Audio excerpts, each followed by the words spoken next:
କ'ଣ ଆପଣ ଜାଣିଛନ୍ତି କି ପୁଅର ମା ପୁଅ ବାହାଘର କାହିଁକି ଦେଖେନି?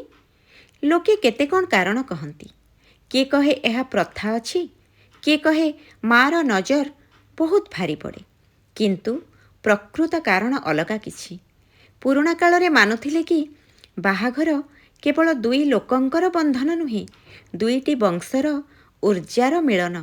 ଆଉ ଏହି ମିଳନରେ ଗୋଟିଏ କଥା ସବୁଠୁ ବେଶୀ କଷ୍ଟ ଥିଲା ମା'ର ତ୍ୟାଗ। କାରଣ ପୁଅ ଯେତେ ବଡ଼ ହେଲେ ବି ମା ନଜରରେ ସେ ସବୁବେଳେ ଛୁଆ। ସେହି ନଜର ବିବାହ ସମୟରେ ଭାରି ହୋଇଯାଏ, କାହିଁକି ନା ତା ଆଖିରେ ଲୁହ ଭରିଯାଏ।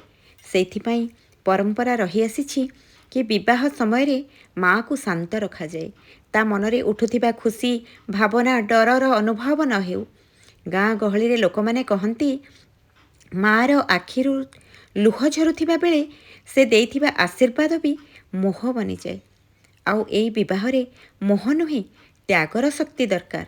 ସେଇଥିପାଇଁ କହନ୍ତି ମା ବାହାଘର ଦେଖେନି, ବରଂ ସେ ତାର ଆଖିର ଲୁହକୁ ଛାତିର କୋହରେ ଚାପି ରଖି ପୁଅ ବୋହୂଙ୍କୁ ଆଶୀର୍ବାଦ କରେ।